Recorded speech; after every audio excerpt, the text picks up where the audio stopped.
All right, hello everyone. Welcome back to REI Sports Network. I hope everyone still has all of their fingers and thumbs from the 4th of July weekend. It was a doozy. So, had a little fun this way. But we're going to talk about one of my a resurgence of a favorite topic of mine, which is gaming. I'm old school Atari. Yes, I just aged myself. I had Atari with the joystick with the red button, blah blah. Like I'm an old school gamer. Thanks, Dad. That was him. But what we're gonna talk about today is because people ask when I tell them what REI prep is, and they're like, "Wait, you have a esports and gaming pathway? Wait, what?" And I'm like, "Yes, yes, because it is needed, it is necessary, and why not do it the right way, right? Um, you can really make a difference and an impact and a living off of esports and gaming. And when I say gaming, it's not just playing the game, it's game design, marketing, all of the things behind it. And it is a global sport. We are right now experiencing that with the World Cup. This too is global. So, without further ado, I would love to introduce Quentin. Hey, Quentin. Hey, how's it going? Well, we living the life, living the life. I am really excited that you're on here. I feel like this is one of those conversations that really needs to be had right now. Um, it is definitely the future and the way that we're going in regards to activities and what I feel like not just kids are doing, right? Adults, young adults, older adults, me adults, right? Because we're like, oh wait, like even the vintage look and feel and vibe of some of the games and stuff like that, and the aesthetics and whatnot. So I am really excited about this conversation and about the fact that gaming is no longer the future; it is actually here. Yeah, So let the lovely people out there know who you are. Let's start with that. Who are you? who am I? My name is Quentin Hennig.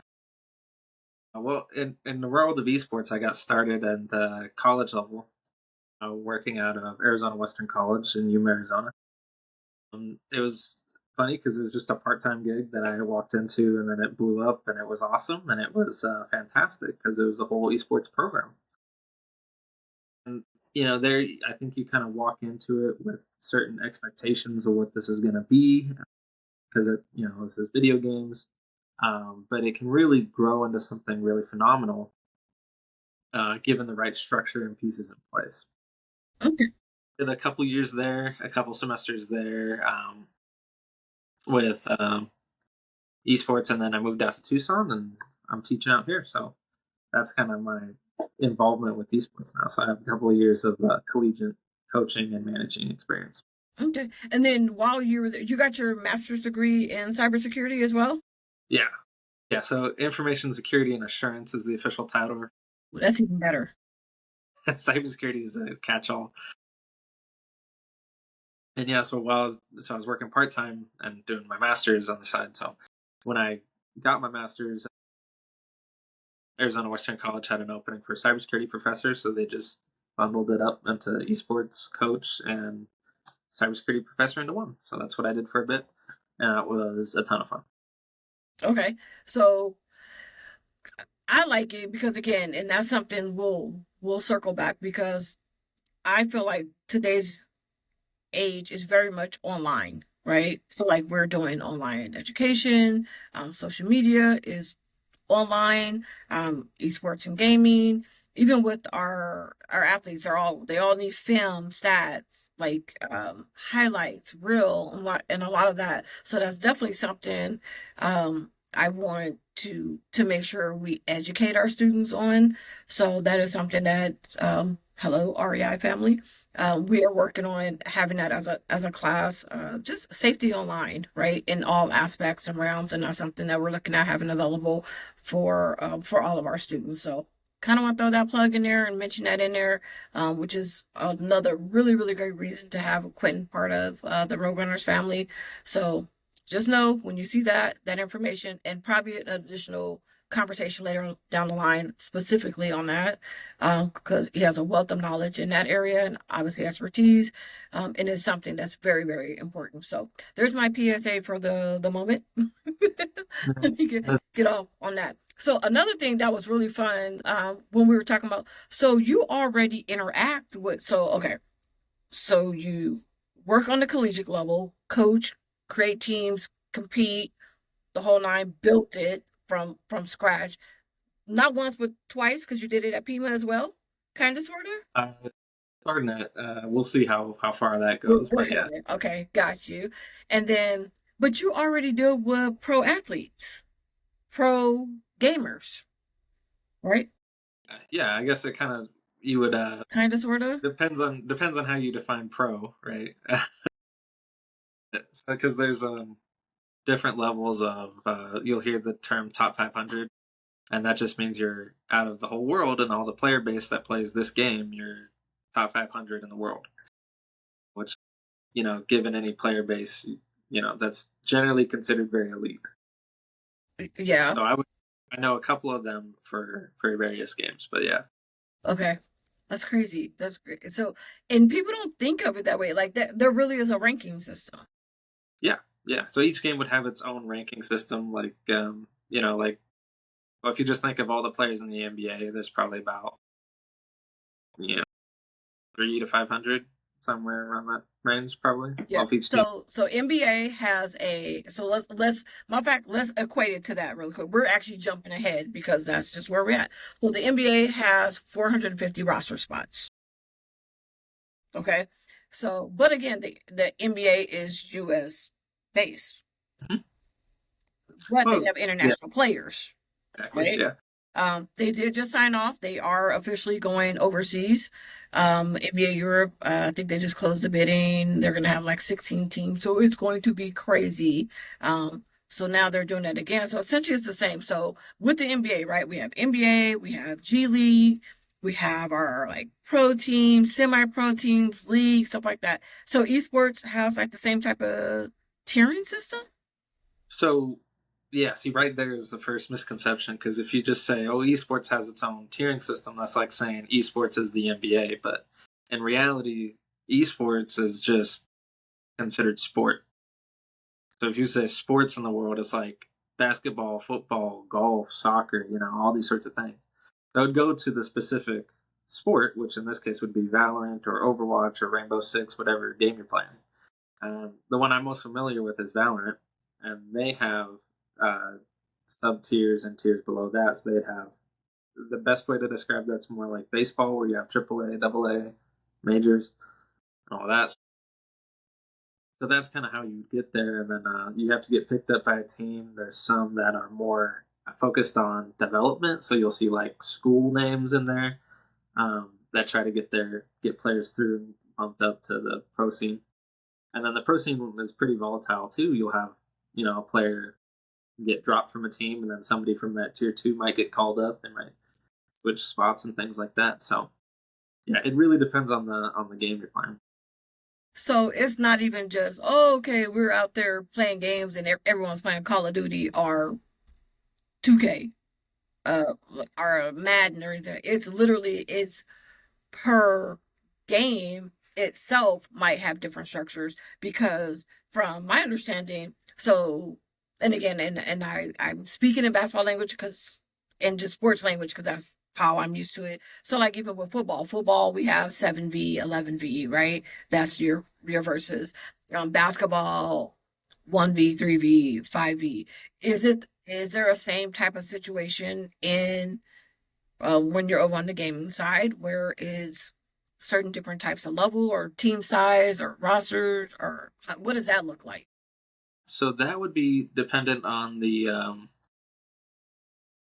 format of the league you're in, or the tournament you're in, or something like that. So the tournament Okay. would, oh, we have, X amount of roster spots, and we're doing 4v4. Most games, it's kind of, you can't change it. So, for example, Valorant, Overwatch, um, Rainbow, they're all 5v5s. Uh, but for Rocket League or 2K, you can do 1v1s, 3v3s, 2v2s, 5v5s, however much you want. That's crazy. Okay. So I know, so we are looking at playing in the AIA, Mm-hmm. which I believe has 4 games. I am confirming what games are going to be for the upcoming season. So for high school, for us, we will compete. So we'll start off club because competition typically doesn't start till spring. And so I believe it's Smash Brothers, Rocket League, League of Legends, and maybe Valiant or Overwatch. I'm not sure. Again, we're confirming what games are going to be league play for the season. Again, which season starts in competitive season. High school season, middle school season starts in the spring. So we'll run club until then and also educate. So we have electives that will build around strategic thinking, um, profile, your marketing, gaming, your Twitch channel, YouTube, all those things, along with building in the safety aspects, because again, you are in an online environment, you are a minor, stuff for parents to look out for. So we're excited about that. But then again, we get to go through and we'll do tournaments. We've already teamed up with ASU in their esports lounge and their game school. So really excited about that. So having that pathway for our students to be able to not only earn credits with ASU, but also already start having that attachment to go to the gaming school, potentially get scholarships, because that's the thing, right? So that's another thing parents don't realize, and students. It's not just about this parents. It's really awareness for students. Like you can actually get scholarship and go to college to compete for the college. Yep. Yeah. Definitely depends on on the college and how much funding and whatnot they want to put into the program. Mm-hmm. But yeah, I was able to get out a couple of scholarships at Arizona Western College, and then even while I was there, because it was a 2-year institution for Arizona Western College, I would get notices from other universities asking if we had any players that they wanted to meet with and see what deals they could work out for scholarship opportunities. So they were getting recruited.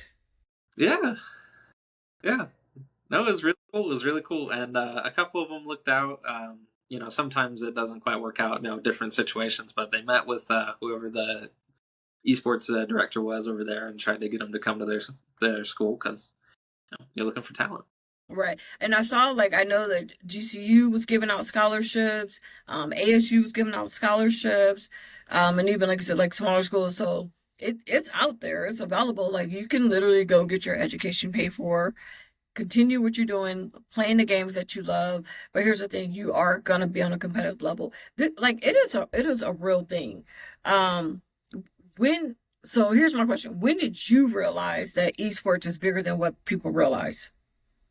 So, well, when I was younger and playing a lot more games than I did, you kind of knew that there was people really good at this game, and that you kind of just signed up for tournaments or something, or got you and your buddies together, and oh, we can go compete here. But then actual leagues started forming, and that's where the money started being made because then everything was kind of collected into one banner of like, oh, this is Valorant Esport, this is Overwatch World Series or something like that, and so that's when I kind of started realizing that, and then it wasn't until it was on my radar, but I never had the opportunity really pop up to me. But it wasn't until I got the job at Arizona Western College where they the infrastructure was there, and it's a whole thing, and there's a whole we participated in the NJCAE, which is National Junior College Athletic Association and Hmm. esports.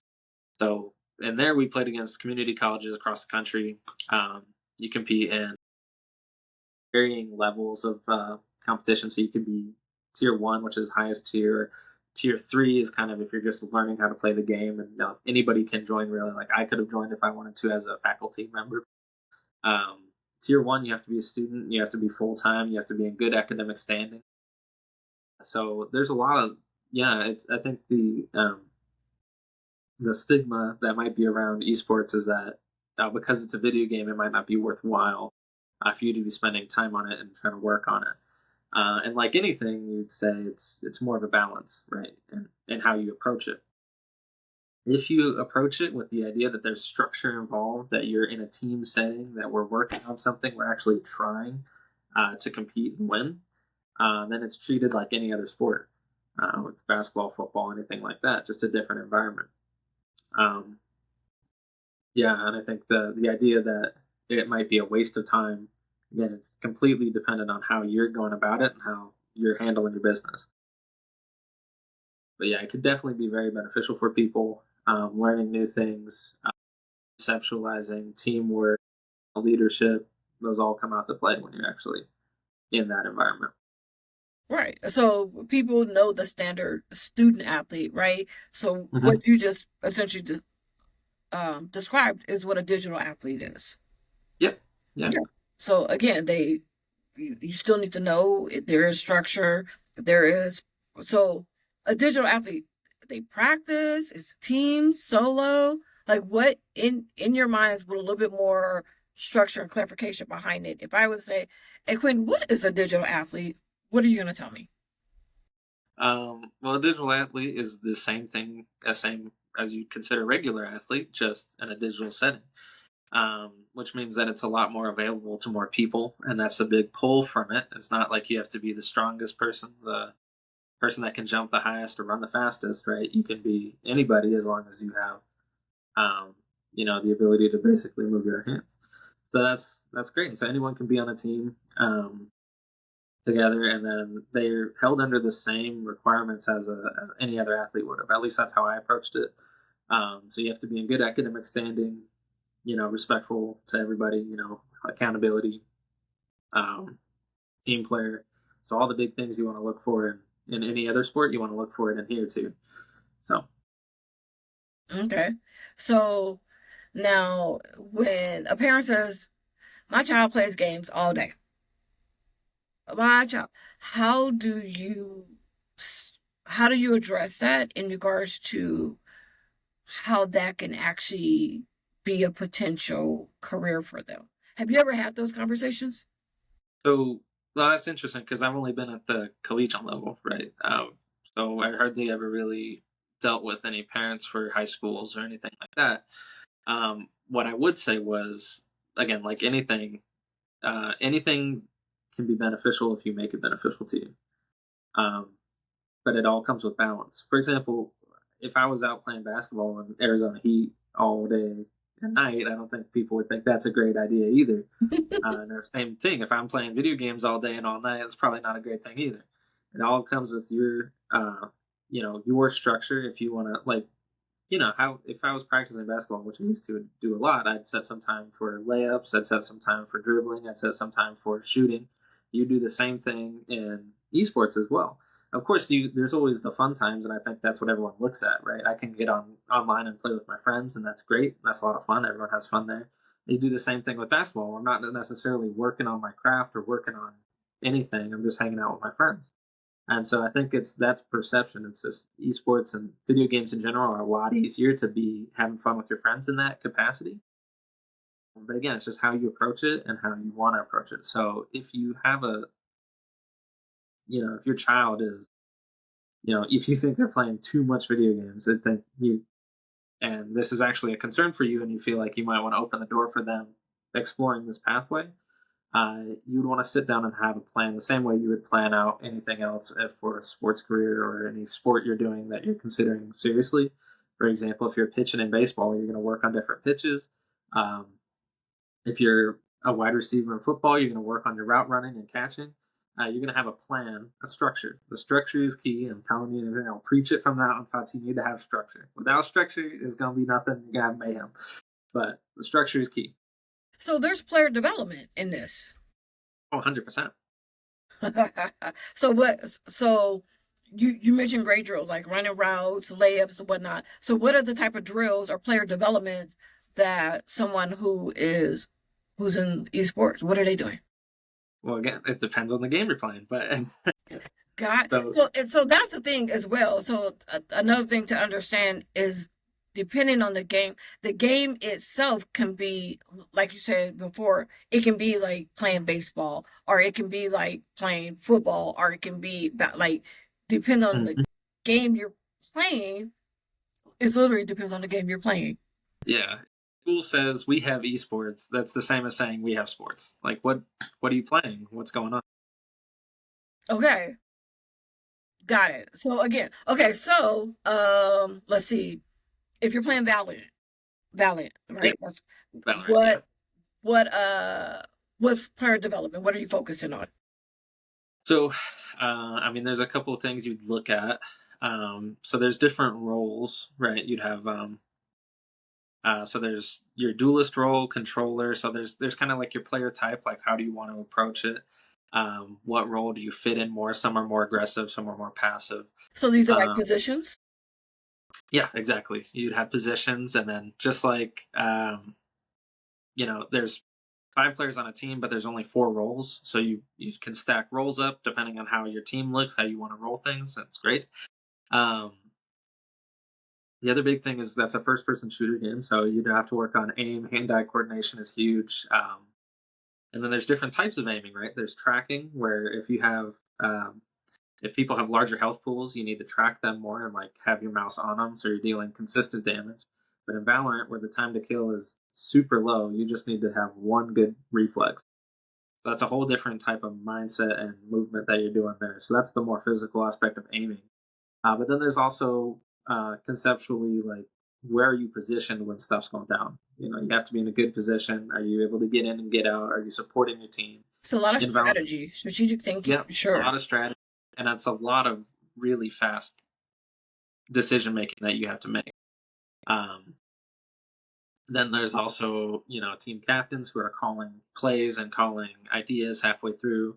Um, so there's a lot that you can work on with any given person, but you'd probably look at, again, hand-eye coordination for aiming drills. You can do a ton of those, and then you'd have them play games, and then just do film review on them. Basically, you'd look at how they were in this position and what they might want to think about given this position. Again, if they're giving you this look, you don't want to be here anymore. You want to be somewhere else.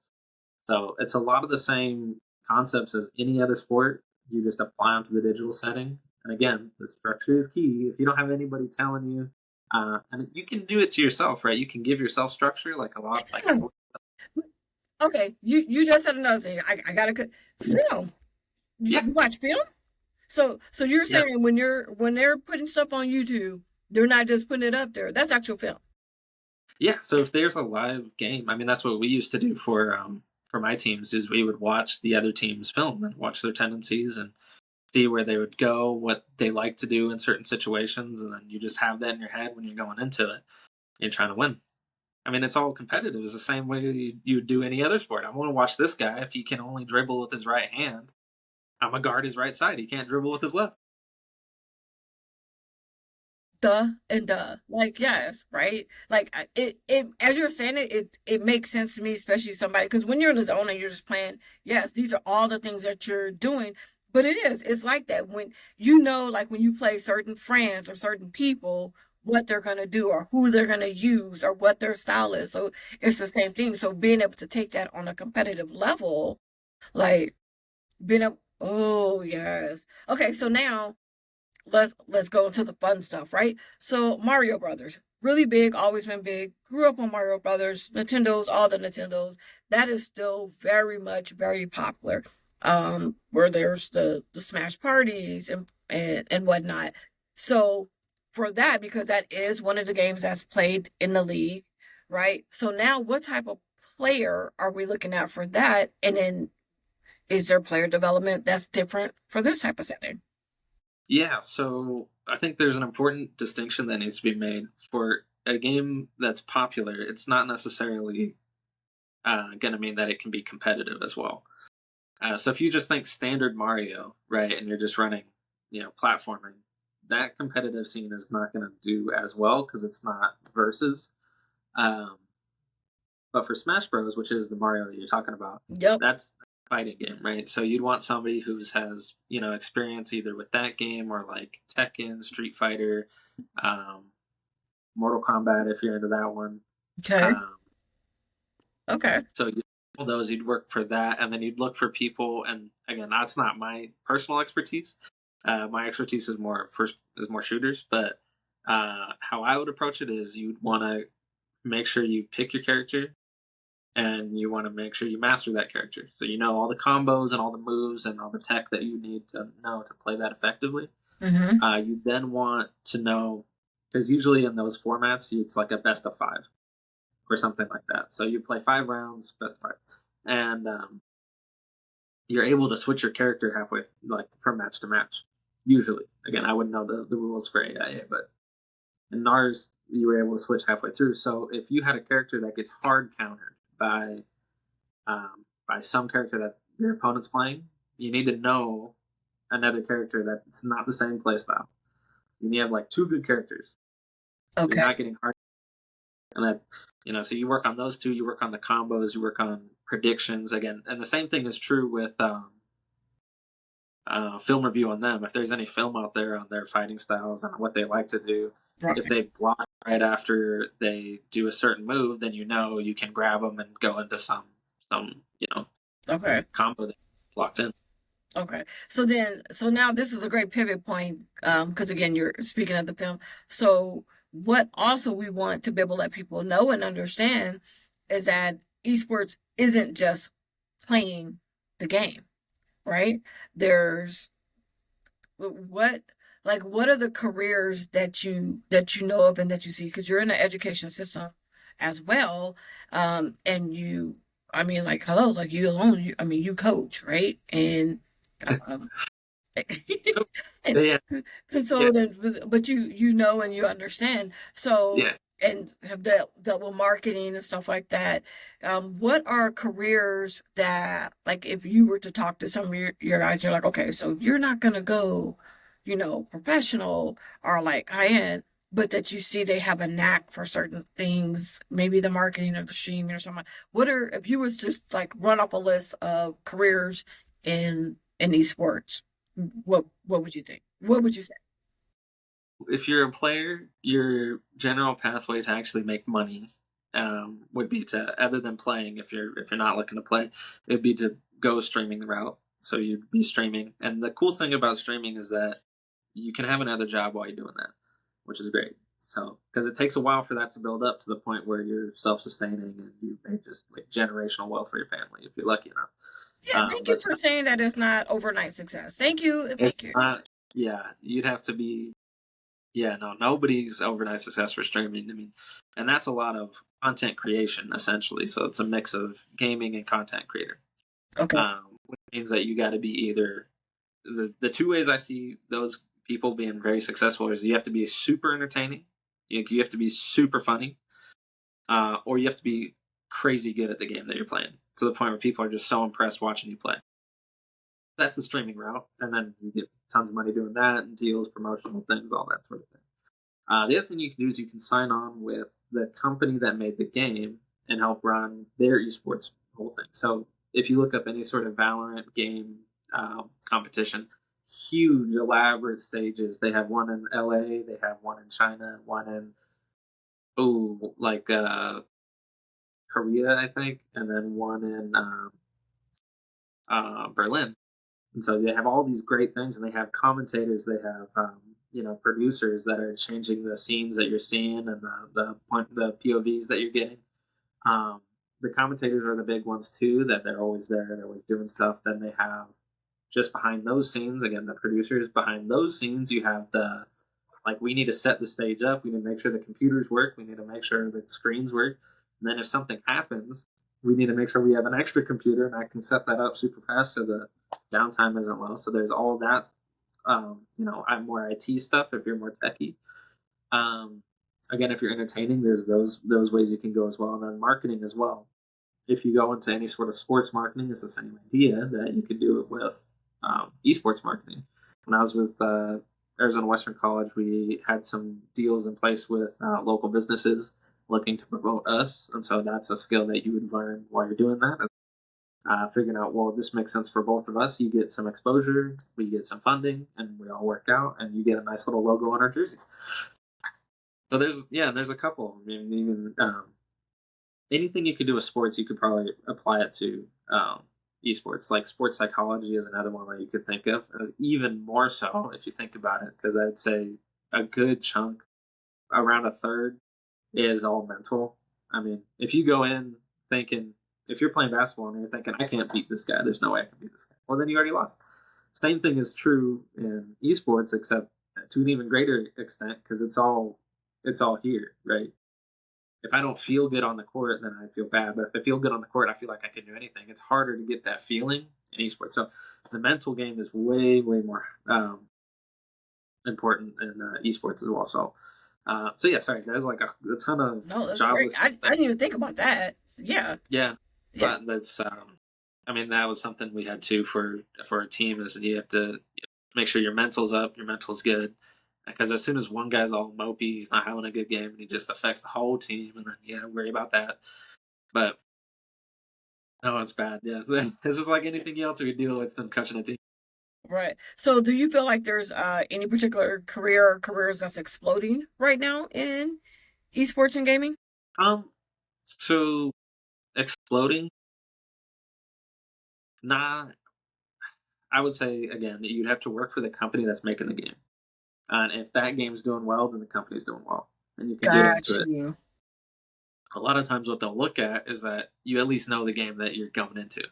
So if you've played it collegiate in a team or collegiately, then that makes you way more likely to get that job. So if you're going into IT, right, and you've worked on and you've played the game, you've played it competitively, and their whole deal is like Valorant's a very competitive game. Then they'll say, "Oh yeah, we know you. You've been around. You know our game. Come on in." There, it's just that much less we have to explain to you. I think the other one you mentioned too was game design, Uh-huh. Mhm. which is a whole. I mean, that's like a whole degree path now for most universities. So that's where you're actually coding a game and graphically designing artwork and character models, animations. I mean, there's that's a whole other can of worms you could get into if you actually want to learn that stuff. The programming, especially, and then how artistic are you that you can draw a nice character and a nice scenery to play around it. And that part doesn't even have to be competitive. I mean, there's tons of games like the Mario we just talked about Mhm. um, that are super popular that you wouldn't consider very competitive, but are still, you can make money doing that as well. Because it is. It's about the aesthetics, right? It's about Yep. the flow of the game. Um, Yep. if it looks cheesy or not, right? And then that all what happens is there's this whole other industry called merch, branding, right? So how brandable is it? And then even with that, what can you create to keep generating so much more money? Like, I mean, especially when a new game drops. And then it's not only the actual merch of the game itself, and then it's store displays, it's ads, it's the videos, it's so it really really is an industry. And then I feel like so sometimes in certain areas so much more because it is very much online, very much visual, very much virtual. It's very much where you can be everywhere at once type of thing. So it's been very very um cognizance of like, oh, okay, this needs to this needs to be a global campaign. This is a regional campaign. Hmm. Or so I think that part is cool. So here's another question in regards to, so we know that you really can, if you're behind the scenes, you have a job, right? You can make money. Those are real career pathways. So now let's come back to being an actual gamer. How can a gamer make money? And how realistic is it? What, Yeah. from your knowledge, what does that look like? Honestly, I would view it the same as if you're trying to go to the NBA, if from an actual competitive standpoint. So if you're phenomenal, you're really good. I mean, yeah, by all means, sky's the limits, and you'll get picked up by teams. And at certain points, you'll have to prove yourself, right? And that's always stressful. But I mean, then you'll be making lots of money. I think the prize pool for one of the games was dollars, Okay. and then you split it up among six or seven people, like the Okay. team and then the coach or whoever, however your contract is. But then you also have your contract, so you're getting paid no matter what, and then that's just incentives. Like we win money if we win games. So, but it also depends on where you're at. career wise, let's say. So if you're in high school and you're getting really proficient with the game, um, you would move to, college and get picked up by a college team. And then as you participate there, you'd be reaching out, making connections to players and industry, right? Because if you're really that big in the game, again, that top 500 that I talked about for any given game, they all somewhat know each other, right? They all recognize each other. Like, I know this guy. He's on my top 500 games all the time because we play against each other. We're the best in this game. And so you could go and you message him and say, hey, do you want to, come basically run a game with us and we'll see how you do. And you get picked up that way. You could reach out any sort of way. So there are pathways, there's ways to do it. And it also depends on the game. The other thing to consider is if you know what you're good at. So let's say you're good at FPS games, so first person shooters. Just be proficient with the core things that make you good at that game. So aiming, movement, positioning. Because 10 years from now, who knows if Valorant's still going to be a good game to play. Right, but if you have the skills, then you're good. Exactly. Okay, so those skills. Okay, gotcha. So then, so Valorant, there's a top 500. Overwatch, there's a top 500. Like so what are they bringing in? Or what type of living are they making off of? Just from that? Yeah, Nothing. That's how you use that platform, though. there You could be you could try to pursue the professional route. A lot of games will have avenues to do that. Again, Valorant is the one I'm most familiar with, but they're moving their tournament style to be open. So they have. It used to be you had teams, like the NFL has all their teams. I can't just get me and my 11 buddies together and go play in the NFL, right? Right. Right. But Valorant's doing that, where you can get a bunch of your friends together and participate in local tournaments, and if you win all the way up, then you're playing on the grand stage, and then you get money just from showing up. So what does that look like? Am I getting $50? Am I getting $100? Making a grand? Closer to that 10,000 mark for winning. It's more like UFC, where it's like we'll pay you to show up and we'll pay you to win. Okay. So you'll show up and you'll get money by just winning your region, winning your state, winning your country, and then again, they're still hashing out the logistics of what that would look like, but you get money just from. But you're getting some bread. You can be comfortable. And then again, like you said, it's the other stuff off of that because you are ranked. That's when the NIL deals and the sponsors and the contracts and all the other honestly, that's the real big money. I feel like the endorsements and stuff like that. Yeah, I mean, it was kind of interesting because I was watching the Valorant games, and there's like Red Bull ads for Valorant itself, and there's, mouse ads, any sort of gaming equipment ads, they're all there. I mean, they know their audience, but, so yeah, and I mean, if you were consistently hitting those benchmarks of like tournament winners and tournament winners and tournament winners, then yeah, you could sustain yourself for a bit. Yeah. And then you make your name for yourself there, and then you become a known person, and then you can stream whatever you want to stream, and then you're known, and people tune into your stream. They want to, give you money because you're cool or whoever. And then again, that's where product placement starts coming in because it's like, okay, wear my gear, wear my hat, wear my headphones, drink my drink, eat my food, have my snacks and stuff like that. Exactly. Oh, so now another thing that just made me think about it. So I am very big on recovery, nutrition, etc. for athletes, just for life, period. Right. Yeah. So one of the things that we definitely want to work on and emphasize is also nutrition. Proper nutrition, hydration, movement for gamers. Because yes, as we know, they're sitting there for a little while. Because even sometimes, even like I have sons, and it'll be like, okay, you can get one more game around, and it depends on the game. That could be 5 minutes. That could be a freaking hour. You know what I mean? And it's like, I'm like, I think I just got. But you know what I mean? But it's also, but I've also made it very, made them very aware as far as the type of food that they're eating while they're sitting, while they're gaming. Throwing, just being mindful still of what they're putting in their body, especially because they're sedentary. And then also it's, hey, I need you to stand up and move, rotate, focus. take a 5 minute stretch break, something like that. So that's stuff we definitely want to implement. What is your do you have a philosophy, or do you have favorite go-to snacks or anything like that you feel okay with sharing? Yeah, no, definitely. So I think, well, interesting. Something that just came to mind was, um, did you know that chess players actually burn tons of calories when they're playing chess? Again, that's at the high level, but they're burning it because they're constantly sitting there thinking and doing all that stuff. So now I'm not saying for esports, again, it depends on how you approach it. You need the structure. You need to seriously be sitting there thinking, like computing, whatever. But they burn more than you'd expect just by playing chess.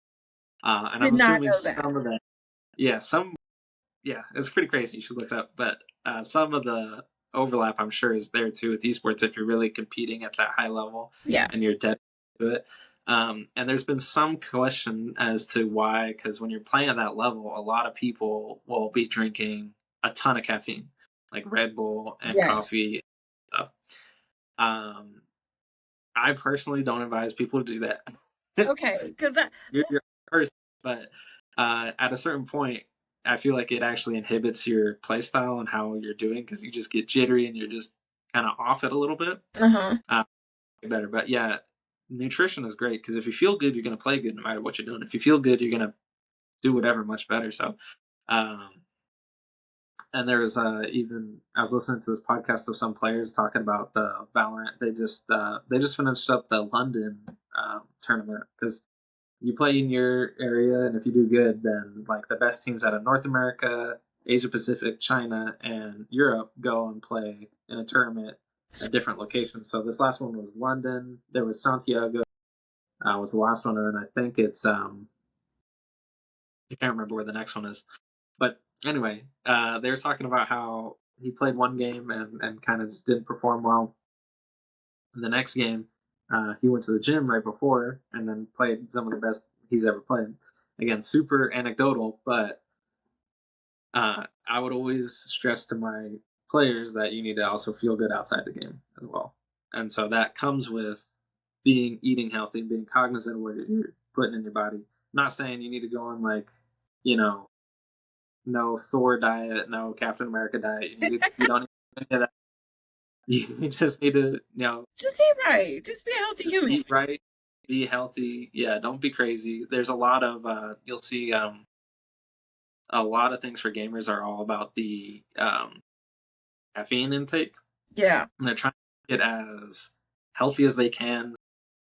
Just sleep well too. Don't take more caffeine than you need to. Sleep is super important, and don't be Thank you. eating Yes. stuff either. So yeah, um, but honestly, when I play, uh, I will still do a coffee. I don't recommend it, but I do. It's just like a habit though. It's usually decaf though, but it's a um, I'll do coffee. It's just like whatever makes you feel good about how you're playing or whatever. Decaf, and then weirdly enough, chocolate milk is like one of my favorite drinks. One of those I'll play too. He's like, I like chocolate milk with my drinks. Well, it's like super high in protein, so then I go to the gym and I feel good about good chocolate See, look at that. Look at that. milk. See, he's like, because it's high in protein. And then you go, but there's the thing. And then I go to the gym after I play. You know what I mean? So there's some activity, some movement, Yeah, and being yeah. mindful. Oh, plus like, oh, I love all my sports though. Basketball's my main one, but then I still play soccer when I get the chance, and yeah, I like never get the chance to play football anymore or baseball because like, how are you ever gonna do that? But the other ones I play when I can. Yeah, Okay, so so that's too. you still hooping? Mm-hmm. Oh yeah, He's like, yes, that I am. Okay, I love it. Yeah, yeah. all right. So now here's a fun one as we Mm-hmm. as we start to bring it in. But I think we're gonna hit this one off the park. Home run.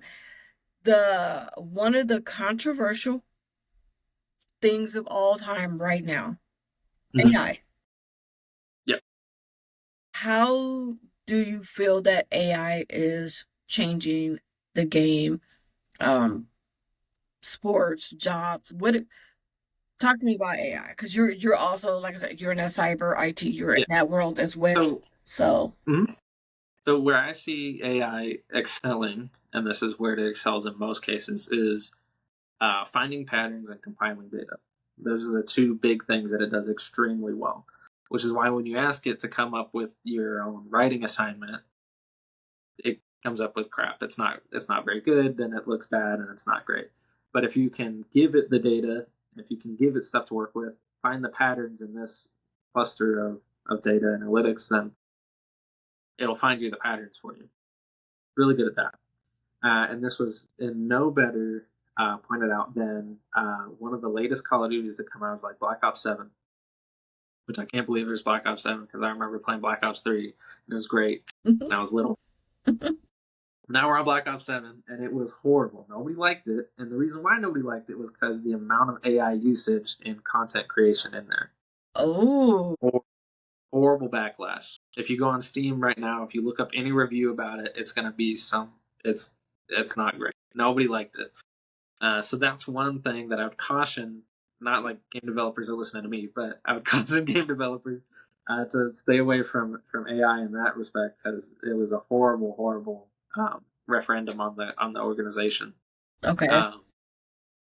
So there's that. As for like competitive gaming, there's not much you could put AI into it right now. You might be able to put it eventually into like simulated drills. You can have your AI, put in the game do that. That's going to be a little ways out though. It's not here yet. That's where I see it potentially going. If you're really serious about training, getting good at something, then you'd have it help you in those ways. Just like you'd have it help you play chess. Right now, it's still, if you get your regular AI to help you with chess, it doesn't know how to play chess. The rules are different. It'll move pieces in ways they're not supposed to move. So I wouldn't be super worried about it for gamers. For game studios, if they use it, it's usually tons of backlash. Nobody likes it in the games because a game at its core is an art, right? Like, this is my artwork and this is what I made for you. And I'm sure there's been a heat bed of criticism for AI generated art, and there's been a lot of discussion about how it shouldn't be considered or it is considered or whatever. So hopefully it's not a huge deal, right? Right. And I don't think it's going to take over anything or anything like that. So, but that was the biggest one. If you look it up, Black Ops 7 was like just trashed with reviews because, I mean, and you look at it, if you played the game, it's just kind of. You're like, okay. You're like, because you can see all of it in it, and that's what's funny. Like now, like with everything, like I can see who use for on a surface level. I can see who uses AI for certain things and whatnot. So even with this, with esports or with gaming, it's kind of one of those things. Definitely, just make sure you use it as a tool, right? Yep. Not Yeah. use it as a resource. So help have it help you with marketing or planning or logistics, like kind of just again, it's Again, a tool, a resource, not the it. exactly. You would have to give it stuff to help you. So if you have like your stats from your last 5 games that you've been playing, you could give it those stats and say, "What should I work on?" Right, And right, might give you a good idea. It might not, but it would give you the trends that are throughout your data. So if my headshot percentage is like 30% one game, 20% the next game, 15% the next game, it'll point as obvious like the downward trend. Like you need to work on your aiming. But or if you do it with any sort of basketball stat too, my 3-point percentage is going down. What's wrong? And it'll give you some ideas behind that. right. But again, you're not using that as fix my game. It's like, I know my 3-point shot is bad. Give me some idea.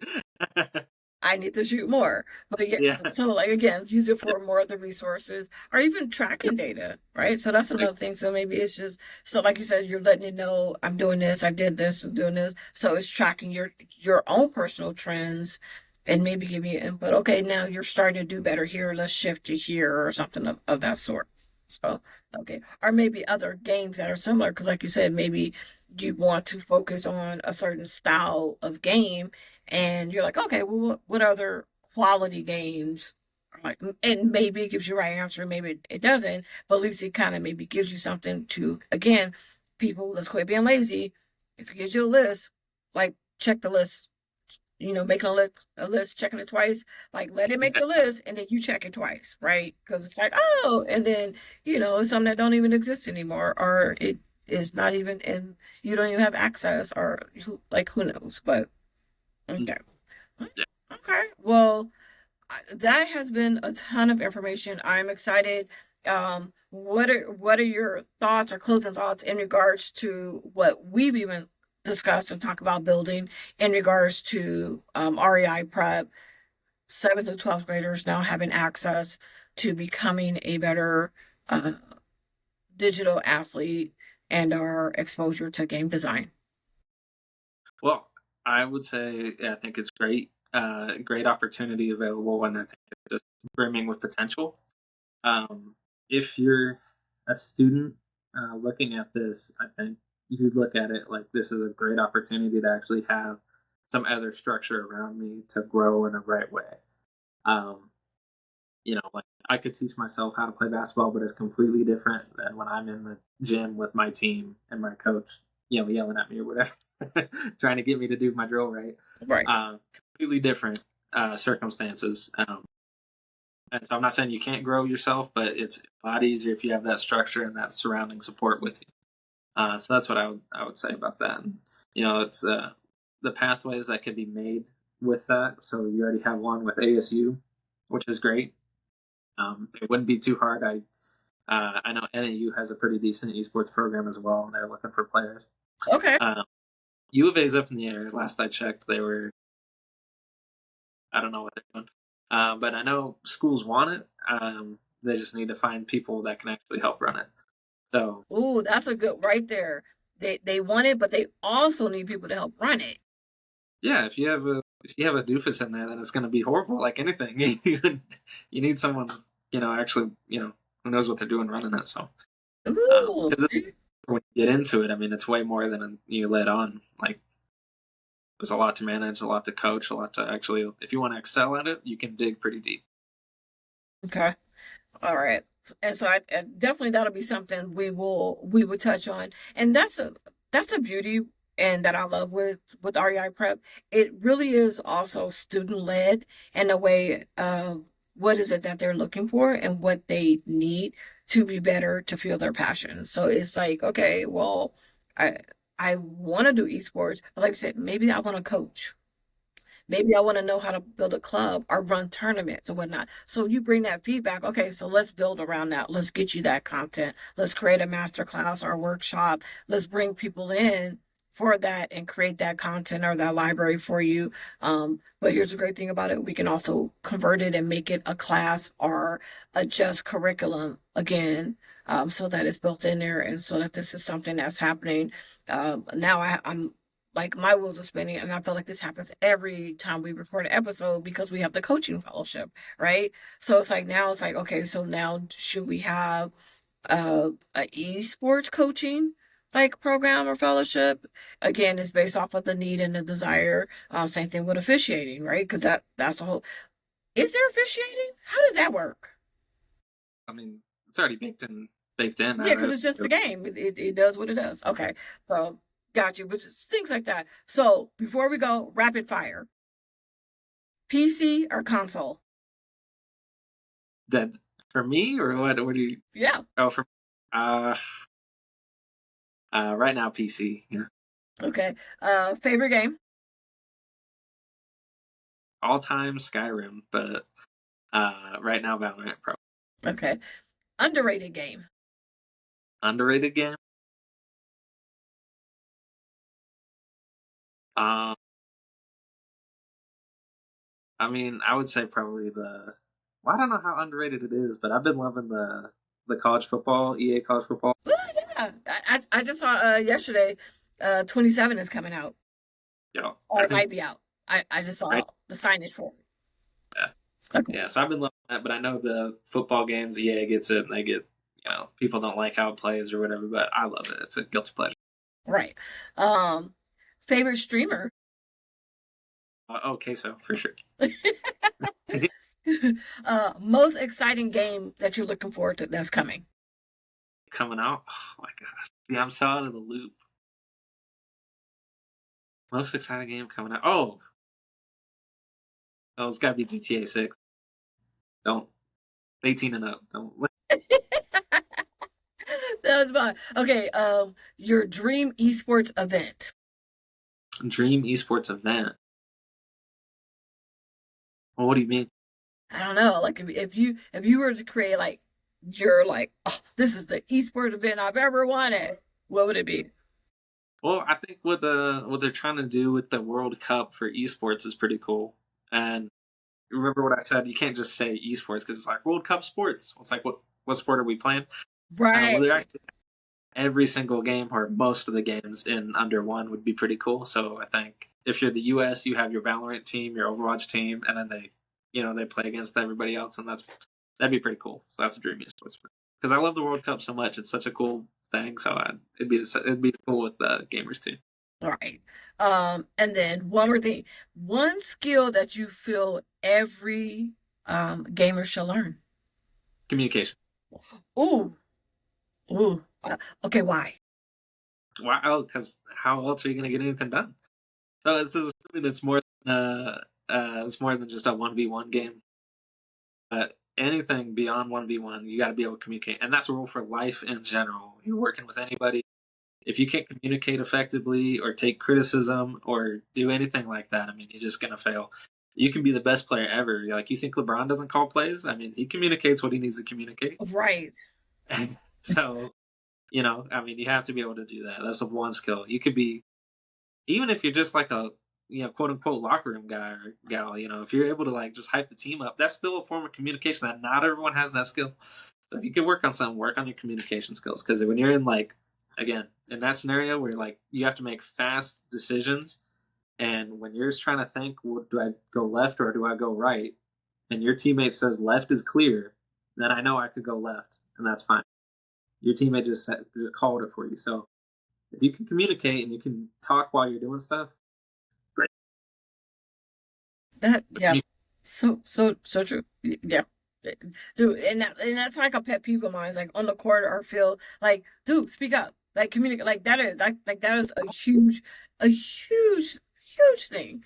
if I Um yeah, it builds because communication. called it, Yeah. Right?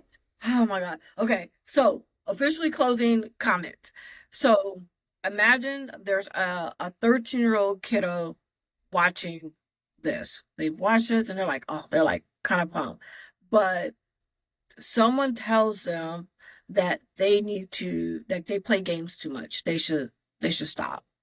What is your message to that 13-year-old kid? uh, well, it depends on who's telling them that. If it's their parents, I'd say listen to your parents. But if it's anybody else, I'd say who cares what anybody else thinks? Do what you want to do. I mean, you have the power to do anything you want to do in this life. So go for it. There's pathways down gaming. There's pathways down other sports. There's pathways around anything you want to do in life. So find something you're passionate about and go for it. If you're pumped about gaming, then go into gaming. But my recommendation is have that structure built around you and know what you're trying to work for. And if it's just for fun, then it's just for fun. That's fine. But recognize that. And that's the thing. It totally can be fun. Just because we're saying that you're playing video games and whatnot doesn't mean you're gonna go and become a pro or you're gonna go to college with it or build games. It can just be simply an outlet. It can be something that you're doing. Even with that, still, please find balance. Um, Exactly. please get outside, touch the grass, get some fresh air, Oh yeah. get some vitamin Yep. D. Like, Yep. eat properly, move properly, be Yep. professional, be courteous, have, sportsmanship. And again, you don't have to be on the high level to just be like a good human being, Exactly. especially these days online. And also Online. Yeah. beware. Yeah, I know what I mean. Beware. All right. Well, thank you so much. Any closing remarks? What you have anything else you feel like you want to share or we didn't? That was like information overload. So I guess if anyone wants more information, they just reach out. Oh, look at that. We'll be back. There'll be more information. Matter of fact, do that. Let us know what else or if there's something else you want us to deep dive on. Other than that, thank you, Quinn, for jumping on today, this afternoon. Or yeah, yeah. And everybody else, as usual, welcome to the run. Thank you, and we will see you on the next episode.